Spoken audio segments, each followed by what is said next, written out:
Hola, buenos días, buenas tardes, buenas noches, dependiendo del momento en el cual esté viendo esta grabación. Nos encontramos hoy, 24 de noviembre, en sesión sincrónica. Buenas noches, José. Por aquí nos encontramos algunos de sus compañeros, pero recuerden que todas las grabaciones quedan almacenadas y las subimos al canal de Universidad Rosario Castellanos, Filosofía y Epistemología. Y yo les recomiendo que se suscriban al canal porque de esa forma, al momento de subir las clases, no tienen que esperar el correo de confirmación, directamente están allí.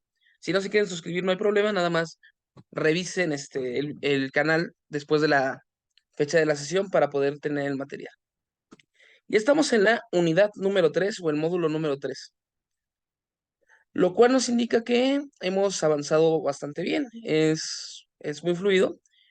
Ya nada más nos falta esta unidad, una más, y ya estaríamos pensando en nuestras entregas finales. Bien, ¿qué es lo que vamos a hacer?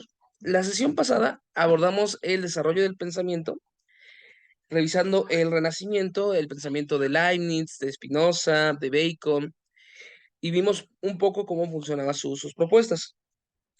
De los autores que vimos, la mayoría de ellos pertenecían a una corriente llamada racionalismo, que también se vincula con el idealismo. Esta corriente, ¿qué nos dice? Nos dice que todo conocimiento proviene de la experiencia. El racionalismo nos dice que todo conocimiento proviene de la experiencia. No, perdón. El racionalismo nos dice que todo el conocimiento proviene de la razón. Discúlpenme. Proviene de la razón. Por ejemplo, Leibniz decía que por medio del estudio y el razonamiento llegó a la conclusión de que todos éramos mónadas en el espacio. No había prueba material, pero la razón se lo indicaba. O cuando Descartes nos hablaba y nos decía lo del genio maligno y cómo poco a poco llegamos a la idea de cogito ergo sum, tampoco es que lo haya visto, sino que lo fue razonando. El único autor que salía un poquito de esta tesitura era Francis Bacon, el cual nos decía que el conocimiento provenía principalmente de la experiencia. Y había que aprender a tener una experiencia más clara por medio de evitar a los ídolos de la razón, como la creencia en las propias posturas, en los propios sentidos, y tratar de ser un poquito más objetivos. Bueno, hasta allí vamos. El día de hoy vamos a abarcar algunos autores, se los voy a presentar y les indico cuáles van a ser los que vamos a ver la próxima sesión. Muy bien, aquí está. Déjenme darle presentación desde el principio. Muy bien. Vamos a revisar a los empiristas. Tenemos a John Locke. También vamos a revisar a David Hume. Por aquí no está, pero vamos a revisar a David Hume. Luego vamos a revisar a Immanuel Kant. De Kant nos vamos a pasar a Hegel. Y cuando lleguemos a Hegel, vamos a avanzar con Marx, Comte. Y cuando lleguemos a Comte, acabamos por el día de hoy. Y la próxima semana vamos a ver el tema más relacionado con filosofía de la ciencia, que es Carnap, el Popper y Thomas Kuhn. Pero bueno, vamos a darle, porque tenemos como una jornadita un poco extensa. Entonces voy. Empezamos. Les comentaba que John Locke es inglés y él señalaba que todo conocimiento proviene de la experiencia. Recuérdenme, ustedes que saben muchas cosas. De los filósofos griegos, ¿cuál decía que todo conocimiento provenía de la experiencia? O sea que la mente era como una tabula rasa o una tabla en blanco en la que escribíamos cosas. ¿Qué autor era? ¿Se acuerdan? Piénsenlo.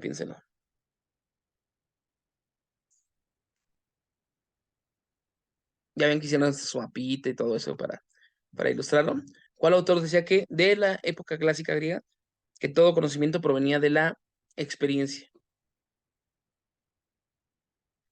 ¿Lo recordarán? ¿Lo recordarán? Va. Si no, no hay ningún problema. Recordemos que Platón nos decía que había un mundo de las ideas en el cual nos teníamos que ir acercando para tener el mundo correcto, que sería más idealista. Sócrates, el cual no escribió nada, pero tenía una noción similar. Y después tenemos a Aristóteles, el cual decía literalmente que todo conocimiento se adquiere por medio de la experiencia, que a través de la experiencia vamos adquiriendo y vamos como obteniendo estos conocimientos que nos permiten que y nos permiten darnos cuenta del mundo. Bueno, John Locke va a seguir con esta tradición. Para John Locke, todo el conocimiento, todo lo que ustedes pueden aprender, se obtiene por medio de la experiencia. ¿Y de dónde sacamos todo esto? De las sensaciones. Entonces, las sensaciones que tenemos es lo que forma el conocimiento. Tenemos dos tipos de sensaciones, las internas y las externas. Las internas, perdón, las externas, son las que capto con los sentidos. Por ejemplo, olor, sabor, textura, temperatura, son sensaciones externas. Y tenemos algunas sensaciones internas, como puede ser el paso del tiempo, el cual lo vivimos o lo experimentamos. Y también cuestiones ya como el hambre o la propia conciencia, son cosas que no podemos ver, pero las experimentamos de forma interna. Entonces, esta sería la unión, sensaciones externas y sensaciones internas. Todo nuestro conocimiento se va a formar con eso. De hecho, hay un experimento mental muy padre que les puede interesar. Piensen en un color, bueno, piensen en un globo rojo, ¿ok? Ahora piensen en un globo verde. Sin ningún problema, lo podemos pensar. Pero si yo les pidiera pensar en un color que no existiera, no una variación de color, o sea, no una tonalidad de rojo que no hayan visto o alguna tonalidad de morado que no hayan visto, sino un color que nunca hayan visto, que no exista, sería imposible, porque ustedes están limitados, al igual que yo, por nuestros sentidos. Solamente podemos captar lo que nuestros sentidos permiten. Y antes de que me digan, bueno, es que lo que nuestros sentidos nos permiten ver es lo que existe, hay animalitos como, por ejemplo, la mantis marina, oye, conos oculares. Hay animalitos como la mantis marina, la cual posee, miren, ese animalito todo bonito, en realidad posee una cantidad de conos oculares, como seres humanos nada más tenemos tres. Pero este animalito tiene tantos conos oculares que le permite ver una cantidad de colores que ustedes y yo nunca vamos a poder ver. Miren, aquí está. Nosotros podemos ver hasta aquí, pero la mantis marina puede ver el color ultravioleta, el color infrarrojo, puede ver las microondas, puede ver muchas cosas. Pero nosotros no, estamos atrapados en nuestros sentidos. Lo que dice Locke es que todo lo que podemos imaginar y todo lo que podemos pensar surgen y parten de los sentidos. Si no, piénsenlo, muchas de las ideas que tenemos acerca de Dios son concepciones humanas pasadas a ámbitos más grandes. Cuando pensamos en Dios, pensamos en una persona, varón o mujer, más fuerte o más bello o eterno, pero siguen siendo parte de nuestra experiencia sensible. Bien. Ahora, estas ideas simples e ideas, perdón, las ideas se pueden dividir en ideas simples e ideas complejas. Una idea simple es la que capto directamente con un sentido y voy a captar las cualidades primarias y secundarias. Las primarias son las que tiene directamente el objeto, como puede ser color, textura, mientras que las secundarias dependen de mi propia percepción, como el sabor o el sabor el gusto del olor. Son cosas que ya no son propiamente del objeto, pero que yo las capto con los sentidos. Pero bueno, no se preocupen por eso. Tenemos cualidades primarias y secundarias. Esto nos permite captar y construir un objeto. Por ejemplo, una naranja. Déjenme, se los ilustro con un dibujito. Bienvenidos, bienvenidos los que acaban de llegar. Estamos revisando a John Locke. Entonces, para John Locke, supongamos que voy a tratar de hacer el dibujo lo menos feo posible. Supongamos que tenemos a una persona y tenemos un objeto. Este objeto va a ser una naranja. Al momento de captar la naranja, al momento de tratar de captarla, lo hacemos por medio de los sentidos. Entonces, por ejemplo, lanzamos la vista y la vista capta de la naranja el color naranja. Con el olfato captamos otros elementos y entonces podemos tener el olor de la naranja. Y así también con la textura, con todos los elementos. Y lo que va a formar nuestra mente es el objeto de la naranja.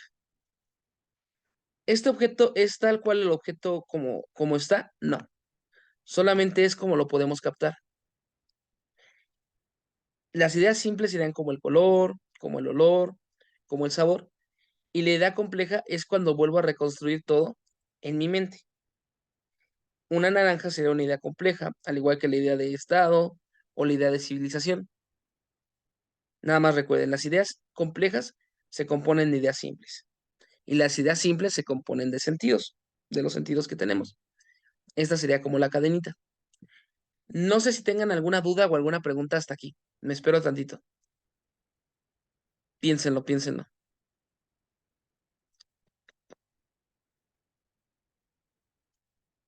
Ok, ok. Si llegan a tener alguna duda, con todo gusto me la dicen y la vamos abordando.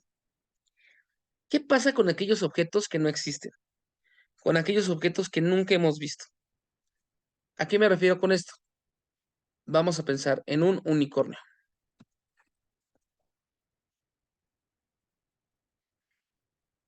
La idea de unicornio,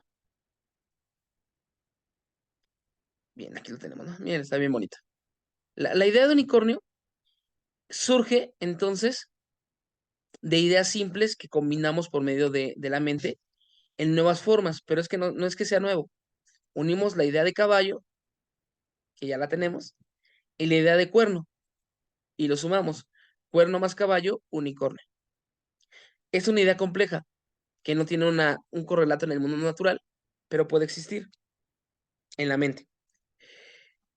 Entonces, para Locke, todo lo que imaginamos, todas aquellas criaturas fantásticas que podemos pensar, solamente son resultado de mezclar cosas que ya conocemos.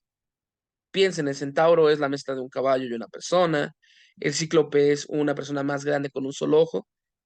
Son las mismas operaciones que tenemos en matemáticas, pero a nivel mental.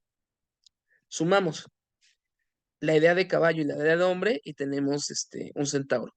Restamos, le quitamos el ojo a una persona y lo ponemos en el centro y creamos un cíclope. Multiplicamos, generamos una persona con múltiples brazos o restamos una persona con una sola pierna que va saltando por ahí. Todos son operaciones mentales. Estas operaciones mentales son lo que permite el conocimiento para Locke. Ideas simples que generan ideas complejas. Bien. Después de Locke, hay otro autor también inglés que es muy, muy importante para el pensamiento, el cual se llama, denme un segundito porque esto quedó feo. Hay otro autor inglés que ayuda para el pensamiento, el cual se llama Hume, David Hume.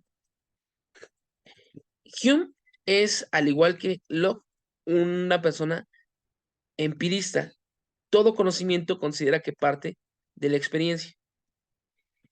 Hume, de hecho, lo que decía es que no podemos tener certeza de nada a menos que lo hayamos experimentado.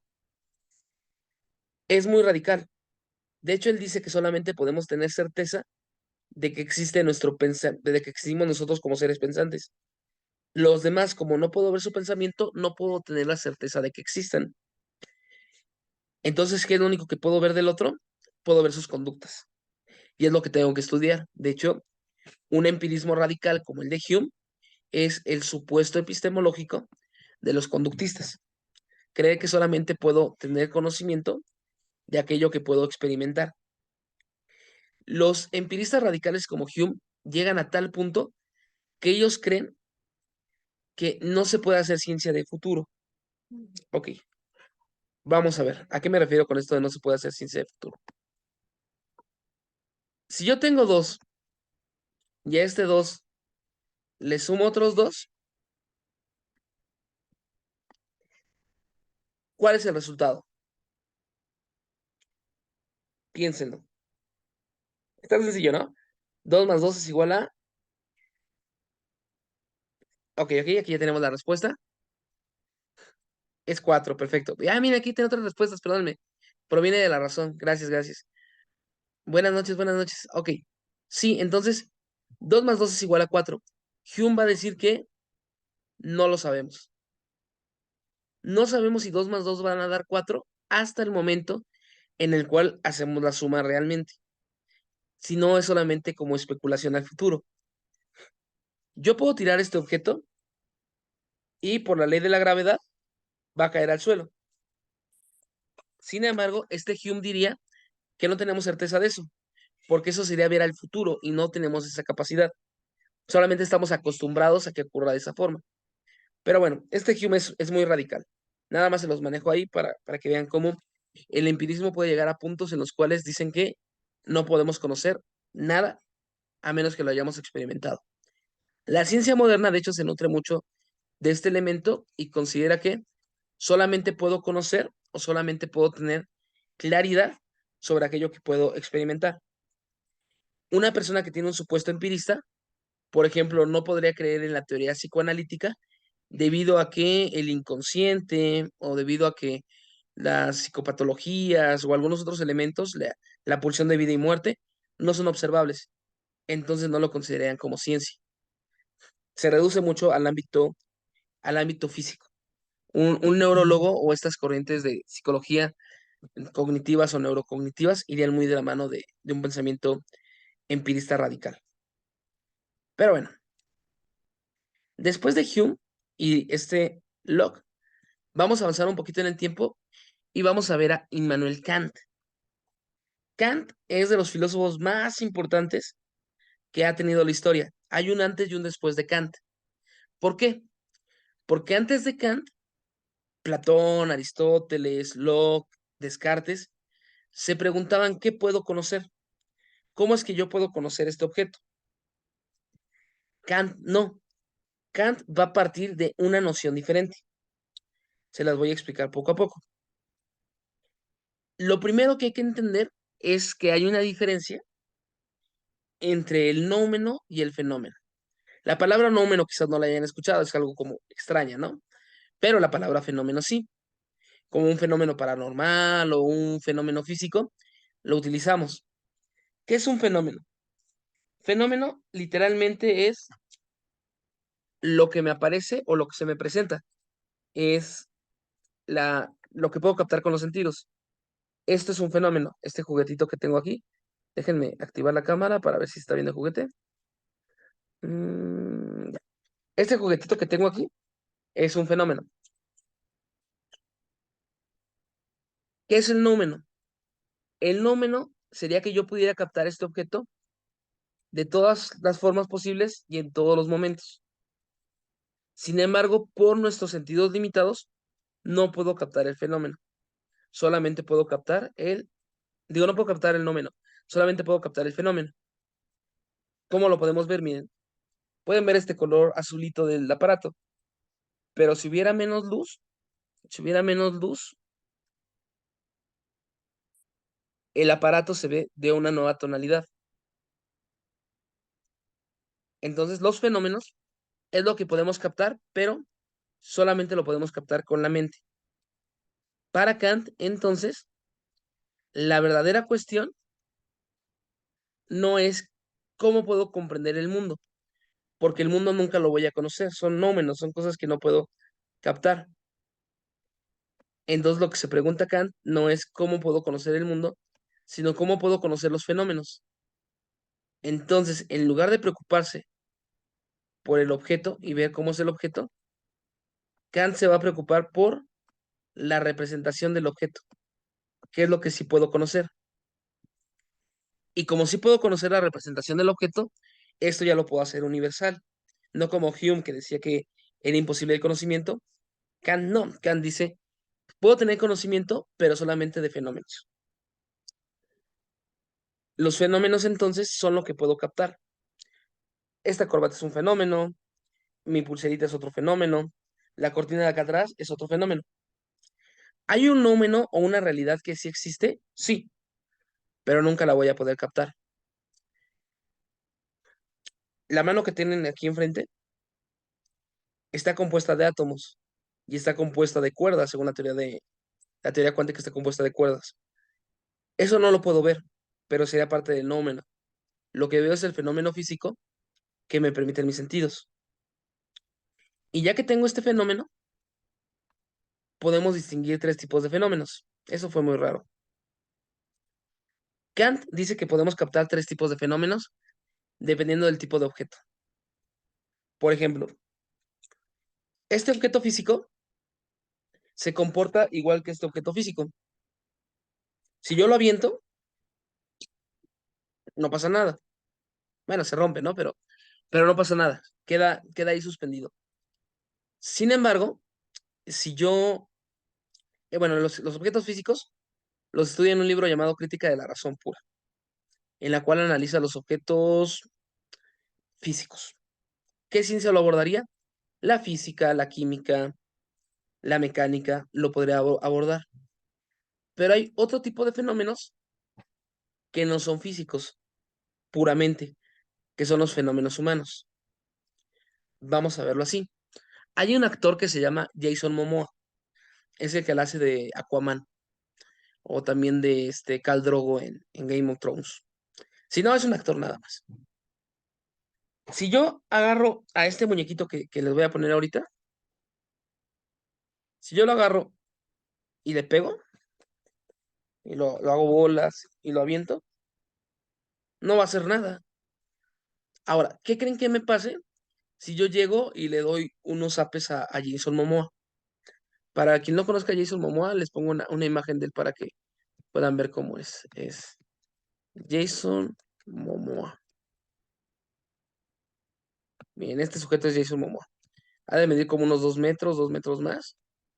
Entonces, si yo llego un buen día y le suelto unos zapes, ¿qué creen que pase? ¿O no pasa nada? Por medio de la razón, cuatro, muy bien, muy bien. Va a reaccionar, efectivamente. Gracias, José. Va a reaccionar, me va a pegar. Bueno, si es grosero, me va a pegar. Si no, me va a decir, oye, ¿qué te pasa? No me puedes golpear. Un objeto físico no. Esta cosa no. No hace nada. Pero Kant dice, hay otros sujetos que sí. Y esos sujetos son los seres humanos. Porque tenemos voluntad y tenemos libertad. Tenemos voluntad para hacer cosas y libertad para decidir qué cosas hacer. Como son fenómenos diferentes, se va a estudiar en otra crítica. La estudia en la crítica de la razón práctica, en la cual estudia el fenómeno del ser humano. Y por último tenemos los fenómenos estéticos. Además de que yo puedo ver un muñeco o puedo ver a una persona, también puedo reconocer si son bellas, si son bonitas o si son feas. Pero eso no influye en nada a su composición física ni a su composición de la voluntad. Solamente es una apreciación estética. Y eso lo aborda en un libro llamado La crítica del juicio. Entonces tenemos tres fenómenos.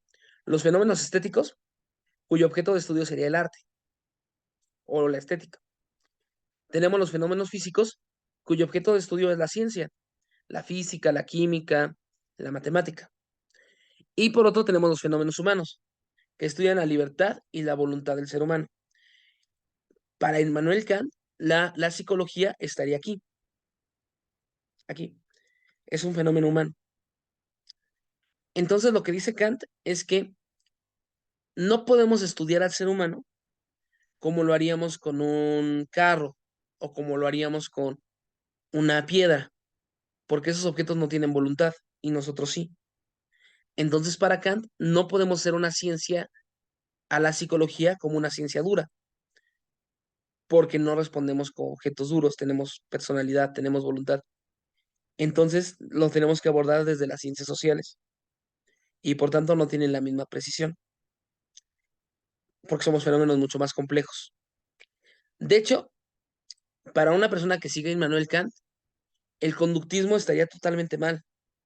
No podemos reducir a la persona a estímulos eléctricos del cerebro, porque aunque lo descifremos y podamos entender cómo funciona el cerebro, eso no nos explica nada de cómo la voluntad y la libertad actúan.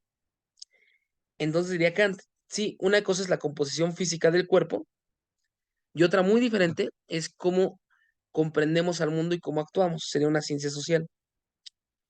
Va por ese ámbito Kant. Entonces, ¿cómo conocemos si tenemos estas limitantes? Para Immanuel Kant, bueno, primero me espero tantito. ¿Dudas o preguntas sobre esto de los fenómenos? Porque es como una parte bien, bien importante para Kant. Fenómenos físicos, las ciencias duras, física, química. Fenómenos humanos, las ciencias sociales como sociología, historia, psicología.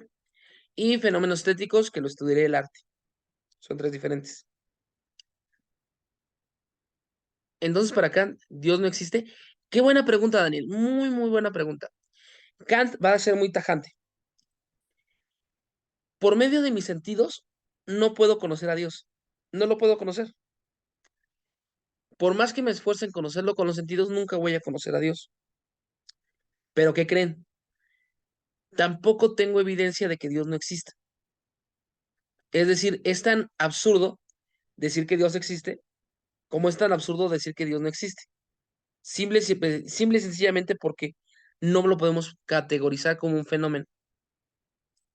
Lo que va a decir Kant es que no tenemos la capacidad mental para determinar eso. No podemos. Podemos analizar todo lo que podemos captar con los sentidos, pero a Dios no. Y entonces ustedes se preguntarán y se relaciona mucho, mucho, mucho con el problema de la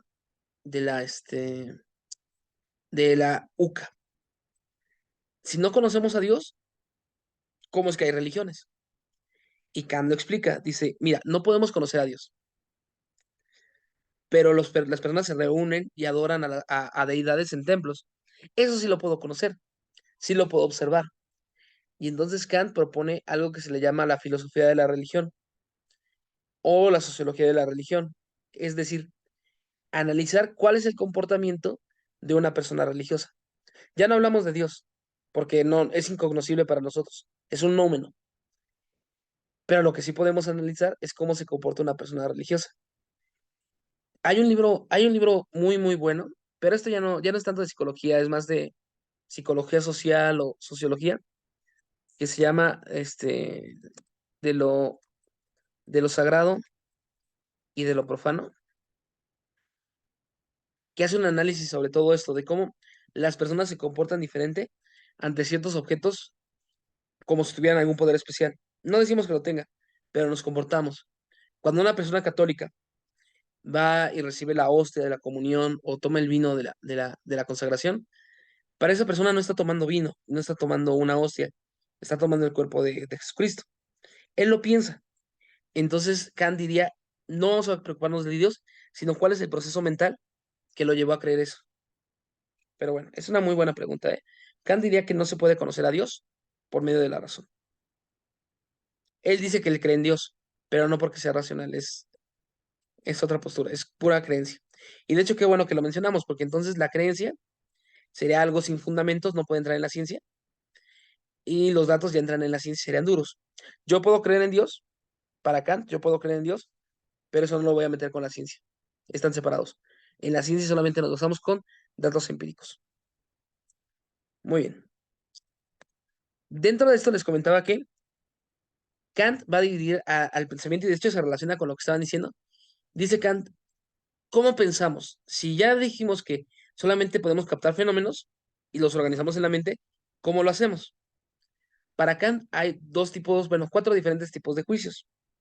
Los analíticos, que es como decir A es igual a A. Aquí no obtenemos nueva información, solamente estamos reafirmando lo que ya sabemos. Ejemplo, si yo digo un triángulo tiene tres lados, no estoy diciendo nada nuevo. Estoy repitiendo, es A es igual a A. O si digo un soltero es un no casado, estoy diciendo lo mismo. Si yo digo perro y digo dog, estoy diciendo lo mismo, son sinónimos, pero en diferentes idiomas. Otro tipo de juicios que podemos hacer son los sintéticos. A es igual a B. Aquí ya entraría en el mundo de la ciencia, porque el contenido del predicado es diferente al contenido del sujeto. Si yo digo el dinosaurio es rosa, es un juicio sintético, porque el concepto de rosa es independiente del de dinosaurio, pero los junté para crear un nuevo concepto, dinosaurio rosa. Por otra parte, tenemos los juicios a priori. Los juicios a priori son los que son antes de la experiencia. Para Kant hay diferentes juicios a priori, pero entre ellos están el espacio y el tiempo. Dice que son intuiciones puras a priori, más sencillo. Kant dice que todo lo que ustedes pueden pensar, lo piensan en el espacio y en el tiempo. Si quisieran tener la mente en blanco y cerraran los ojos y se esforzaran, o verían negro o verían blanco, pero sería un espacio negro y un espacio blanco y estaría en el tiempo. Entonces, lo a priori son las ideas que podemos tener antes de la experiencia. Ya a posteriori son las que tengo después de la experiencia. Yo sé que una salsa pica porque comí salsa. La ciencia, la física, la química, la psicología, se compone principalmente de juicios sintéticos a posteriori, es decir, conocimientos que obtengo con la experiencia y que los voy uniendo. Yo veo que una persona reacciona así ante determinado estímulo y lo voy categorizando como un trastorno o alguna psicopatología. Es como ir armándolo. Diría Kant que Dios sería un concepto a priori, o sea que lo tengo antes de la experiencia, y sintético, que podría tener conocimientos adicionales a ello. Sin embargo, esto no lo tenemos, no lo podemos generar en realidad. Entonces es como el límite de nuestro pensamiento. Esto del límite del pensamiento es importante, porque Kant va a decir que nosotros pensamos, pero siempre que pensamos, tenemos un límite a lo que podemos pensar. Y cuando rebasamos ese límite, empezamos a decir cosas que no tienen sentido. Empezamos a decir absurdos mentales. Cuando veamos a Wittgenstein, es un autor que vamos a ver también en esta asignatura, esto va a quedar un poquito más claro. Pero bueno, estos juicios sintéticos y analíticos, Kant va a decir que la mente los ordena de la siguiente forma. Estos se le llaman categorías. Son las categorías de la razón pura. Cuando ustedes piensan algo, su cerebro va a acomodarlo como si tuviéramos cajitas y lo va a estructurar. Entonces, por ejemplo, aparece este objeto. Entonces, lo primero que hace su mente es observar el fenómeno y lo acomoda y dice, ah, ok, es un objeto singular. No, perdón, es un objeto particular, es un muñequito. Ok, por la cualidad, es afirmativo, hay un muñequito. Por la relación, es el muñeco del profesor o es un muñeco podría ser un muñeco de su hija. Es una cosa que voy a generar, perdón. Y por la modalidad, estoy afirmando que existe el muñequito, estoy diciendo que es posible que sea de su hija o estoy diciendo que es necesario que sea suyo. Y cada vez que nos llega un objeto a la mente, lo ordenamos así. La manzana, bueno, una bolsa de manzanas, objeto, particular, pero muchos, serían muchas manzanas. Cualidad, indefinido. No sé cuántas manzanas hay, porque veo muchas. Relación, yo creo que hay más de 50 manzanas, sería un juicio hipotético. Y por modalidad, es necesario que sean más de dos manzanas porque se ven más.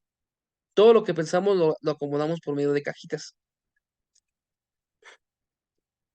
Bien, y esto es lo que les comentaba de que para Kant es imposible que la psicología sea una ciencia exacta, porque el ser humano no es un objeto. Somos seres con voluntad y libertad y por tanto es imposible reconciliar. Hay otros autores como Dilthey que lo exploran, pero me voy a frenar tantito. A ver, piénselo. De los autores que han revisado en psicología, ¿cuál menciona algo parecido a que hay como niveles de comprensión y vas como desbloqueando elementos para la comprensión, que no captamos el objeto tal cual, sino como lo vamos captando en nuestra mente y lo vamos organizando? ¿Qué autor le suena? Ya lo vieron. Piénsenlo, piénsenlo. De psicología. Que hable sobre que dependiendo ciertos momentos vas captando las cosas diferentes, lo vas acomodando, lo vas ordenando. Tal vez Piaget. Efectivamente, Jean Piaget es un psicólogo de fuente directamente kantiana. Entonces es un idealista. Entonces los puestos epistemológicos de Piaget están en Kant. Comprenden a Kant, comprenden a Piaget. Están como vinculados. Pero vamos a dejarla hasta aquí. Volvemos a entrar con el mismo enlace. Les agradezco. Si lo estás viendo a distancia, ve al video 2. Muchas gracias. Regresamos.